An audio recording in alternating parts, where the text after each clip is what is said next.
జరిగింది. ఈ ఆయుష్ హాస్పిటల్ దాదాపు 25 కోట్ల రూపాయలతోని మంజూరు చేశాం. ఆల్రెడీ ఆయుష్ హాస్పిటల్ పూర్తయింది, అక్కడ ఓపీ నడుస్తూ ఉంది. దానికి నువ్వు పలకేసుకుంటున్నావు, ఇవాళ శిలా పలకేసుకుంటున్నావు. దానికి ఇంకా పూర్తి స్థాయి సిబ్బంది నియామకం చేయలే, నువ్వు దాన్ని ఫుల్లీ ఫంక్షనల్ చేయలే, దాన్ని ఏమీ పట్టించుకోలే, కానీ పలక మాత్రం వేసుకుంటున్నావు. నడుస్తున్న దానికి పలకేసుకుంటున్నావు ఆయుష్ హాస్పిటల్కు. ఇంకొక 2 పిహెచ్సిలు.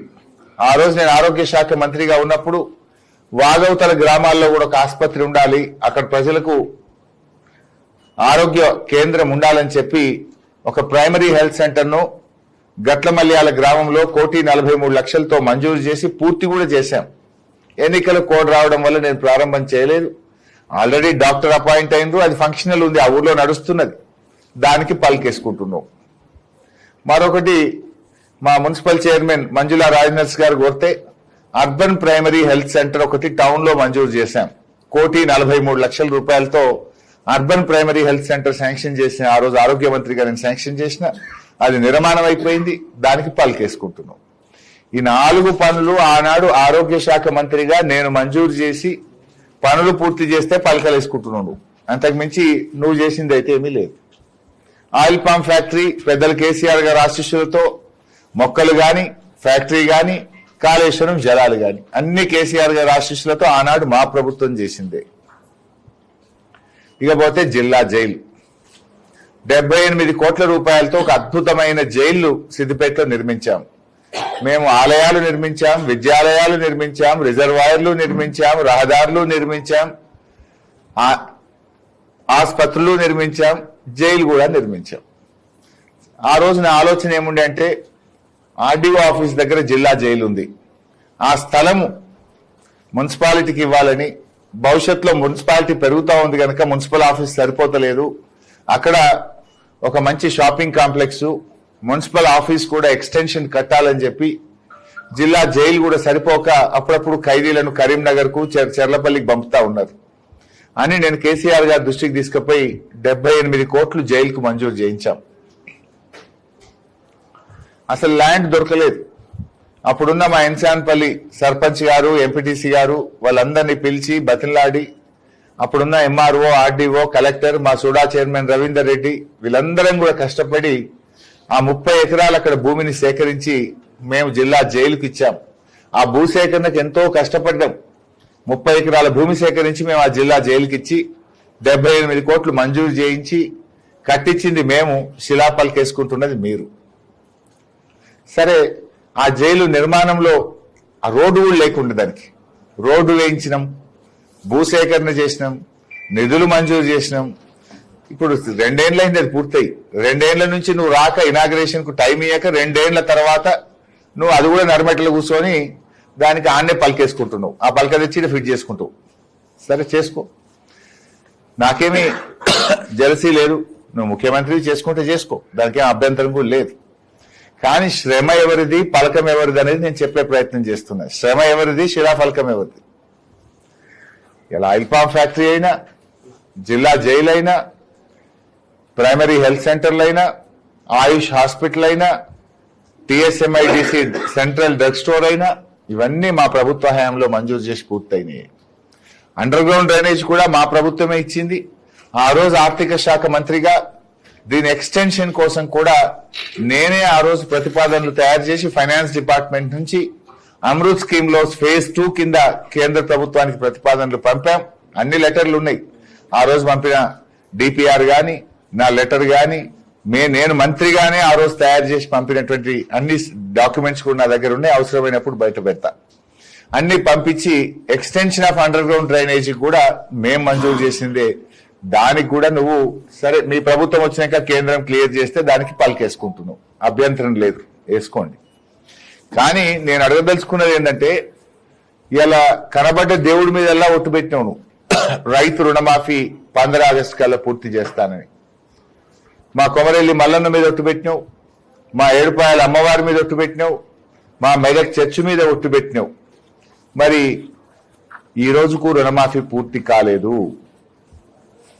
ఇవాళ నువ్వు ఏ గ్రామానికైతే నర్మెట గ్రామానికి వెళ్తున్నావో ఆ నర్మెట గ్రామంలో కూడా ఇప్పటికీ ఇంకా రుణమాఫీ పూర్తి కాలేదు.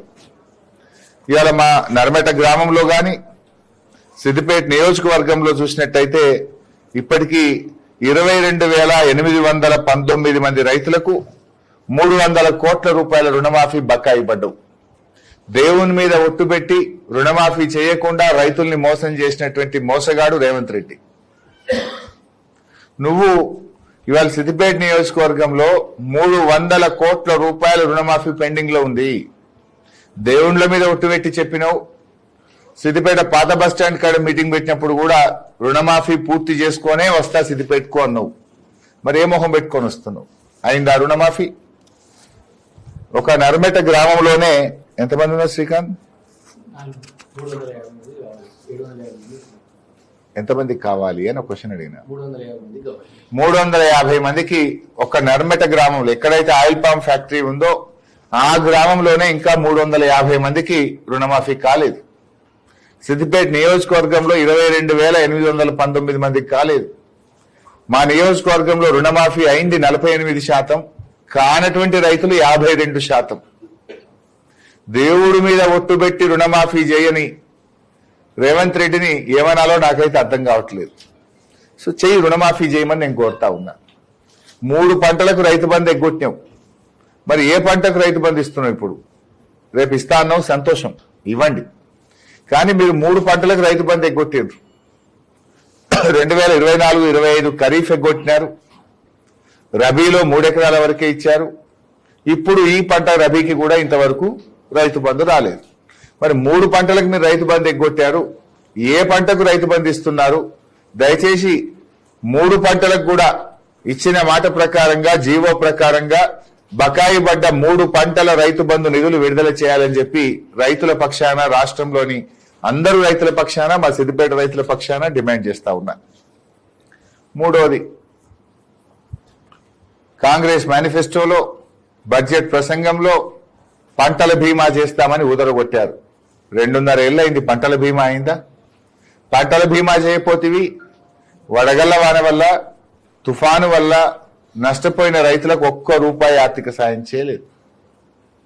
మా దగ్గర 3 సీజన్లలో వడగళ్ల వాన వల్ల పంటలు దెబ్బతిన్నాయి. 2024 ఏప్రిల్, 2025 ఏప్రిల్, మధ్యలో వర్షాకాలంలో కూడా తుఫాను వల్ల, అధిక వర్షాల వల్ల పంటలు దెబ్బతిన్నాయి. ఎన్యూమరేషన్ చేసి ప్రభుత్వానికి పంపించాం.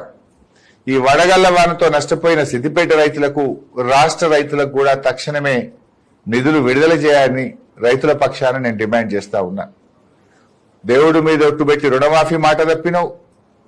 ఎన్నికల్లో ఊదరగొట్టి రైతు బంధు ఎగ్గొట్టినావు 3 పంటలకు. వడగళ్ల వాన, తుఫాను వల్ల నష్టపోయిన రైతులకు కూడా నష్టమైన ఇంతవరకు నయా పైసా ఇవ్వలేదు. వాటికి తక్షణమే నిధులు విడుదల చేయాలని చెప్పి నేను కోరుతా ఉన్నా. రేవంత్ రెడ్డి గారు ప్రభుత్వం వచ్చిన తర్వాత ఒక్క పని కూడా సిద్దిపేట నియోజకవర్గంలో కొత్తగా మంజూరు చేసింది లేదు. కానీ ఇవాళ మా పనులు రద్దు చేశారు. సరే, మేము కష్టపడ్డాం, భూమి సేకరించినాం, నీళ్లు తెచ్చినాం, మంజూరు తెచ్చినాం, పనులు పూర్తి చేసినాం. నువ్వు పలకలు వేసుకుంటున్నావు, పర్వాలేదు, వేసుకో. కానీ మీరు ముఖ్యమంత్రి అయిన తర్వాత మా సిద్దిపేటలో 1,070 కోట్ల రూపాయల పనులు రద్దు చేశారు. ఆన్ గోయింగ్ పనులు అర్ధాంతరంగా ఆపివేశారు, మధ్యలో నిలిపివేశారు. నేను ఈ ప్రెస్ మీట్ పెట్టే ఉద్దేశమే రద్దు చేసిన 1,070 కోట్ల రూపాయల పనులను పునరుద్ధరించాలని నేను డిమాండ్ చేస్తా ఉన్నా. మేం చేసిన పనులకు పలకలు వేసుకుంటున్నావు, వేసుకో. మాది శ్రమ ఫలితం, నీది పలకలు ఫలితం. నాకేమీ బాధ లేదు. ప్రజలకు అందుబాటులోకి వస్తే చాలు. నా కష్టం ఫలించింది, ఇలా ప్రజలకు అందుబాటులోకి వచ్చింది. I'm happy with that. పలక ఉంటేంది, లేకపోతే ప్రజల మనో పలకల మీద మా పేరుంది.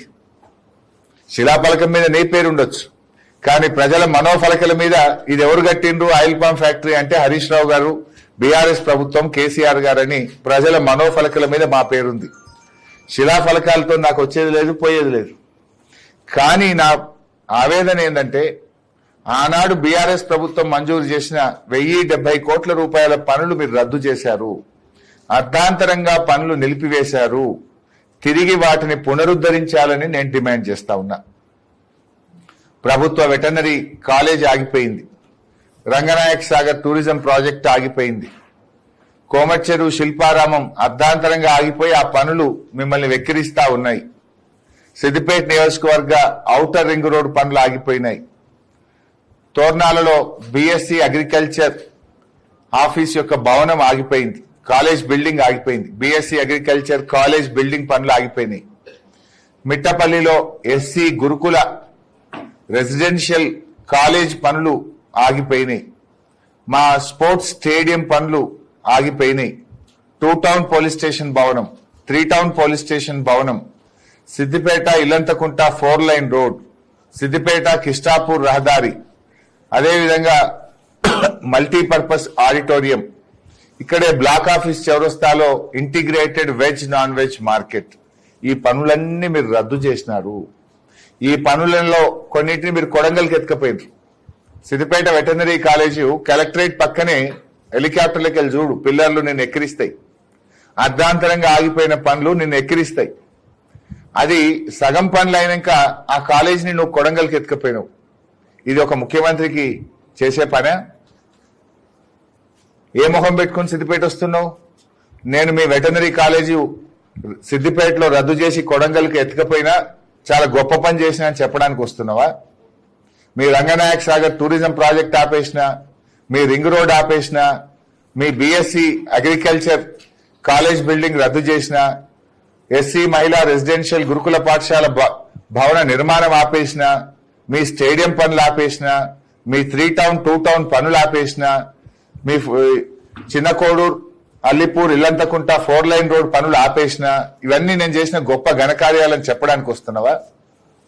నేను అడుగుతున్నది ఏంటంటే రద్దు చేసిన 1070 కోట్ల రూపాయల పనులను తిరిగి పునరుద్ధరించండి. ఆ పనులు కొనసాగింపజేయాలని మా నియోజకవర్గ ప్రజల పక్షాన్ని డిమాండ్ చేస్తున్నాం.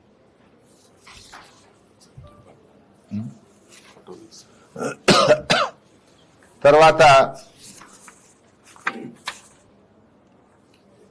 సర్లే మస్తు ఉన్నాయి కానీ మళ్ళీ మాట్లాడాల్సి వస్తుంది కదా. రైట్.